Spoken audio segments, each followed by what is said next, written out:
The carnivore diet. Should you do it? Have you heard of it? I'm Dr. Eric Westman, and I'll share my thoughts about the carnivore diet today.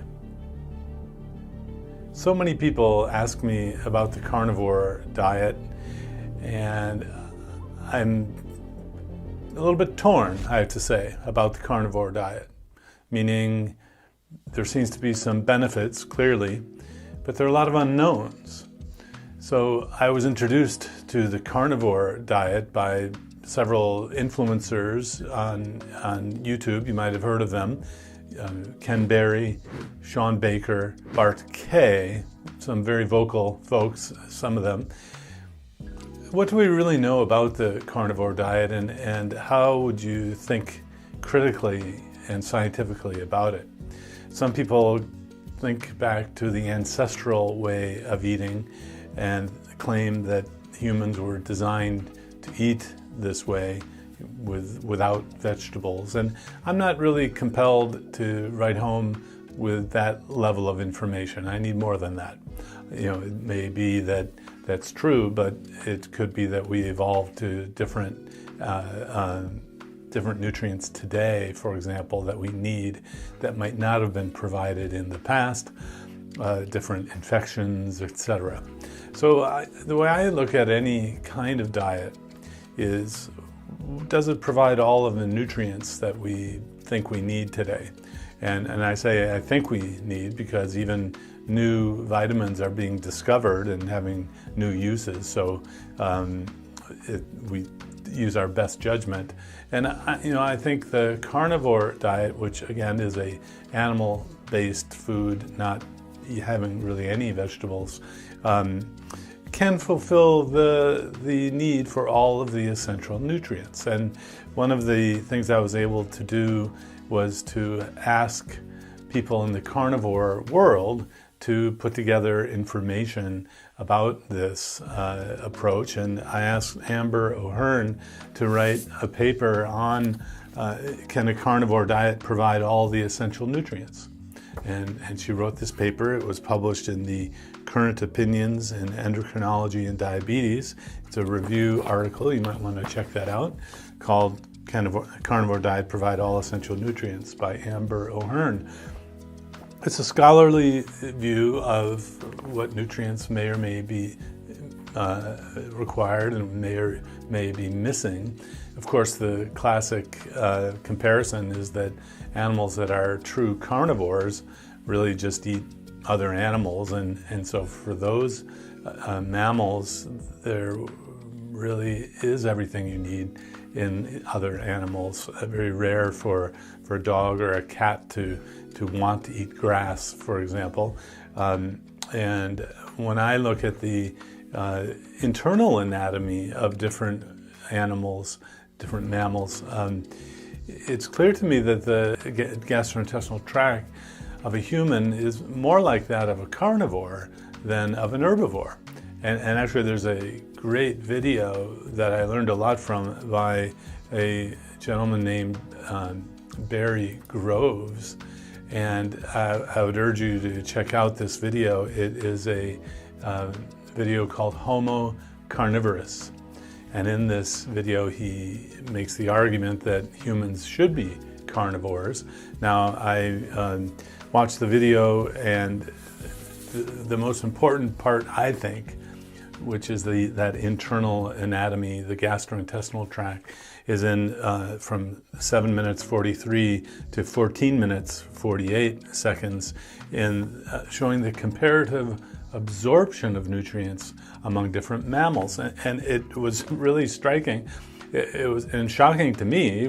I've seen doctors talk about how cows can eat grass, so humans can too. Well, the internal anatomy of cows it's totally different than humans, and even then, the gorillas, our ancestors, eat plants. Therefore, humans should. No, the internal anatomy of a gorilla is very different than a human. So check out the comparative absorption and the different internal anatomy. This Homo carnivorous starts the way I start, is what do people need in terms of nutrition.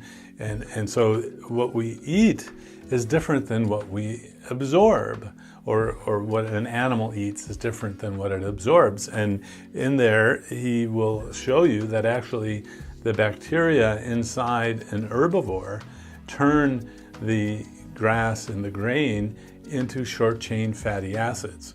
And the protein that an animal, a ruminant animal gets, is actually the bacteria itself is the protein. There's this symbiosis that the argument he makes across all mammals is that mammals absorb about a 70% fat diet. Absorb it because the bacteria change what's eaten into the short-chain fatty acids, and what is absorbed is actually fat. Now, why is this important in a talk about carnivores? Well, the carnivores that he portrayed there, the lions and all, eat basically the fatty meats of the other animals and have about a 70% fat diet of all their calories. Therefore, he argues that humans should eat that too. Now, that's a stretch, it's a leap, but the argument is pretty interesting, and the novelty that I've really never seen elsewhere, although if you dig into the ruminant agriculture papers, they acknowledge that there's this incredible symbiosis between what we call the microbiome, the gut microbiome, where the bacteria of these herbivores turn what they're eating, which is very protein deficient actually, into the short-chain fatty acids, and the animal absorbs the protein of the bacteria. Fascinating video, and makes me think toward that idea that a human perhaps should be carnivore, or at least opens my eyes to the possibility. I'm curious about it for sure. And a couple of my patients actually have addressed their medical concerns by cutting out vegetables and by doing carnivore type diets. So in the short run, I think there's clear examples of how a carnivore diet can be healing, actually. And there was a survey done by the Harvard nutrition group, Dr. David Ludwig and Belinda Lennertz, and they surveyed actually a social media group of folks who were doing a carnivore type diet. And it's a publication in Current Developments in Nutrition, and they had about 2,000 respondents who said they were doing carnivore diets, and many of them put in their health information and blood tests, and so there is at least some social media publications about what people say they're doing, and no, that's not sufficient to sign off on it. It's not enrolling people into randomized trials, and the selection bias of people who do well generally join these groups, kind of like the people who go back to high school reunions are generally doing well, and so it doesn't tell the whole story. It's really important for prospective research to be done on any type of diet, including the carnivore diet, and I haven't seen that done. I know there was some sort of grassroots attempt to get these research studies going. I'm not sure of an update on that, but I'm curious and cautious about, as Amber O'Hearn said in her paper, that there might be a few nutrients of concern. For example, calcium, if you don't eat bones. There are a lot of animals that are carnivores do eat bones, or you might get that from fish. So there, like any extreme diet, you want to follow a reasonable teacher who has done it a while and can tell you the possible pitfalls. If you're going to do a vegetarian or vegan diet, you want to make sure you know about the need for vitamin B12, for example. Vitamin B12 is really an animal-sourced nutrient. So, but there's really not anything in the plant kingdom, plant world that isn't available in the animal-sourced nutrition.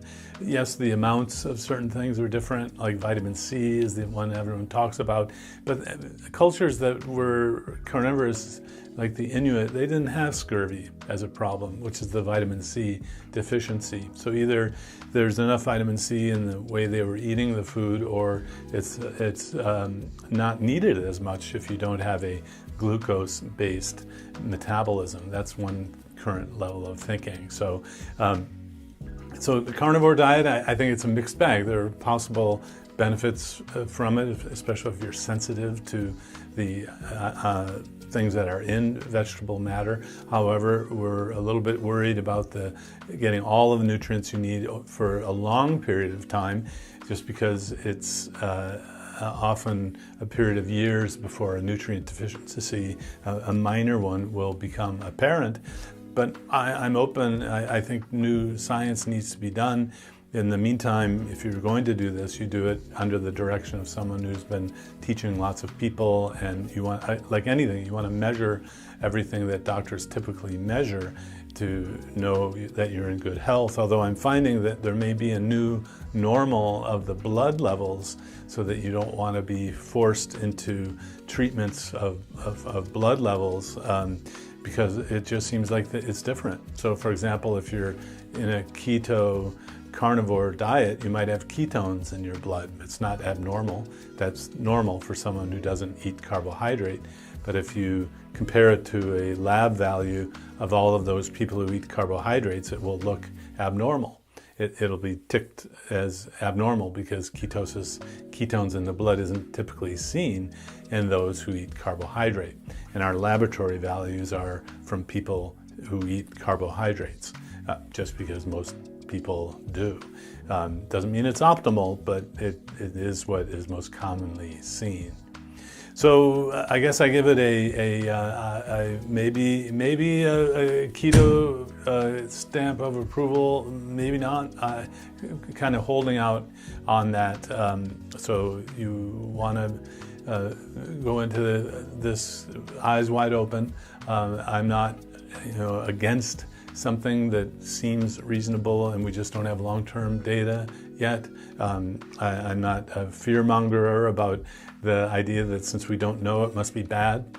A lot of people take that position, which I think is lacking of curiosity and maybe a little bit smug, which is the term where you're so assured of what you know that you dismiss the other possibilities. So eyes wide open on this one, and it may actually turn out to be good. I don't know. Hope that's helpful. If you like the video, please like, share, ring the notification bell so you don't miss out, and subscribe to future videos. Thank you.